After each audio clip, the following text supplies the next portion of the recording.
Hello, in this video I'm gonna show you how to enable wireless power sharing on Google Pixel 9. To enable the wireless power sharing, go to Settings, then Battery Share, and enable it. Now, when you place another device that can be charged wirelessly at the back of your Pixel, it will be charged with your Pixel's battery.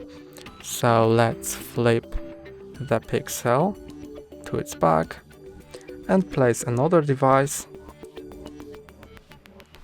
and as you can see, it starts charging